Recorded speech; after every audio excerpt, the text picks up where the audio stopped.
बिस्मिल्लाहिर्रहमानिर्रहीम। अस्सलाम वालेकुम guys, this is my vlog, new vlog. और ये व्लॉग बनाते हुए मुझे बेहद खुशी हो रही है, क्योंकि इस व्लॉग में मैं जिस बारे में बात करना चाह रहा हूँ उस बारे में बात करके मुझे बहुत ज़्यादा खुशी होने वाली है। क्योंकि मैंने कल रात को टीवी मीडिया पे, सोशल मीडिया पे इस बारे में बहुत ज़्यादा देखा, तो सोचा क्यों ना मैं एक व्लॉग में इस बारे में मैं भी बात करूँ। क्योंकि हम लोग बहैसियत मुसलमान इस बात पर पूरा यकीन रखते हैं कि दुनिया में मौजे होते हैं, और इसकी सबसे बड़ी निशानी कल लबिया में होने वाला एक ऐसा वाकया जो पूरी दुनिया के सामने आ रहा है, और उन्होंने देखा भी है कि वाकई में ये एक मौजे से कम नहीं है।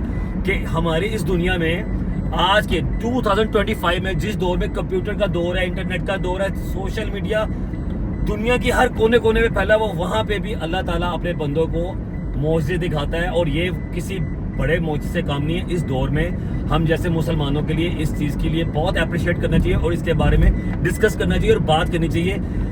लिबिया में होने वाला ये वाकया, एक आमिर नाम का शख्स जिसका पासपोर्ट पे कुछ सम कॉम्प्लिकेशंस आ रही थी, जिसकी वजह से वो फ्लाई नहीं कर पा रहा था, जबकि वो एक बंदा आमिर लिबिया से सऊदी अरब के लिए हज के लिए जा रहा था। और जिस फ्लाइट में वो जा रहा था उसके पासपोर्ट में कुछ कॉम्प्लिकेशन, जिसकी वजह से उसको उन्होंने फ्लाइट पे बैठने नहीं दिया।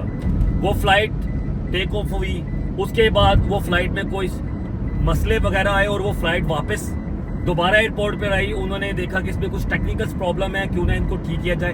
वो टेक्निकल प्रॉब्लम के लिए वो फ्लाइट जब वापस आई, फिर उन्होंने उसको चेक किया, उस पर कोई प्रॉब्लम नहीं थी। तब तक वो आमिर शख्स जो लिबिया से बिलोंग करता है, उसने पूरी कोशिश की कि मैं इस फ्लाइट पे दोबारा चला जाऊं और मैं ये हज की सआदत हासिल कर लूं। लेकिन तब भी उसके पासपोर्ट में जो प्रॉब्लम्स आ रही थी वो सॉल्व नहीं हुई थी। तो फिर उसने दोबारा से वो फ्लाइट दोबारा टेक ऑफ हुई। पर फिर जैसे ही वो टेक ऑफ हुई, कुछ ही लम्हों के बाद उस फ्लाइट में दोबारा कुछ मसले मसाइल पैदा हुए, जिसकी वजह से वो फ्लाइट दोबारा उनको लैंड करनी पड़ी एमरजेंसी। दोबारा जब उन्होंने ये फ्लाइट लैंड की, तब भी वो शख्स एयरपोर्ट पे मौजूद था और एयरपोर्ट के लोगों की मिन्नतें कर रहा था कि मुझे प्लीज़ इस फ्लाइट पे बैठने दें, ये मैं हज करने के लिए जा रहा हूँ, ये मुझे मेरे अल्लाह की तरफ से बुलावा आया, तो प्लीज़ मुझे रोके मत। तो फिर भी वहाँ के जो फ्लाइट वाले थे उन लोगों ने उसको फ्लाई नहीं करने दिया। वो फ्लाइट तीसरी बार टेक ऑफ हुई, उसके बाद दोबारा से उसके अंदर एक प्रॉब्लम आई, जिसकी वजह से दोबारा फ्लाइट को वापस आना पड़ा। फिर उस फ्लाइट के पायलट ने बोला कि जो आमिर नामी शख्स है उसको इस फ्लाइट पे बैठा दें, इस फ्लाइट में कोई मसला नहीं है। जब तक ये शख्स, आमिर नाम का शख्स जो लिबिया से बिलोंग करता है, जब तक ये इस फ्लाइट में नहीं बैठेगा, ये फ्लाइट यहाँ से आगे नहीं जाएगी। जैसे ही उन्होंने उस शख्स को क्लियरेंस दी और उस फ्लाइट में बिठाया, अल्हम्दुलिल्लाह वो फ्लाइट सऊदी अरब में लैंड की, और वो शख्स उम्रा की सआदत हासिल कर रहा है इस वक्त। और 2025 का जो कमिंग हज है, जो आने वाला है, उसकी सआदत भी वो इंशाअल्लाह ताला हासिल करेगा।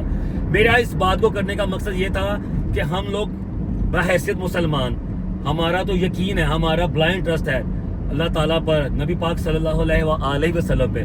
तो मैं ये बताना चाह रहा हूँ कि ये किसी मौजे से काम नहीं है। आज के दौर में ये सबसे बड़ा मौजा है कि एक शख्स सऊदीया हज के लिए जा रहा था, उसके नाम की मिसकम्युनिकेशन की वजह से इतना मामला हुआ, और ये सब हमें दिखाने के लिए था। तो लिहाजा मैं इस चीज़ से बहुत अप्रिशिएट करता हूँ, और मैं चाहता हूँ कि लोगों को भी इस बात को समझना चाहिए कि आज के 2025 जैसे दौर, जहाँ पे लोग तरह तरह की बातें करते हैं, ऐसे मौजे होते हैं, तो ये अल्लाह ताला हमें दिखाता है अपने बंदों के थ्रू कि मैं ही हूँ, मेरी ही इबादत करो। तो ये मेरा व्लॉग सिर्फ आज आमिर साहब की बात करने के लिए था। अब मैं आप लोगों से इजाज़त चाहता हूँ, तब तक के लिए अस्सलाम वालेकुम।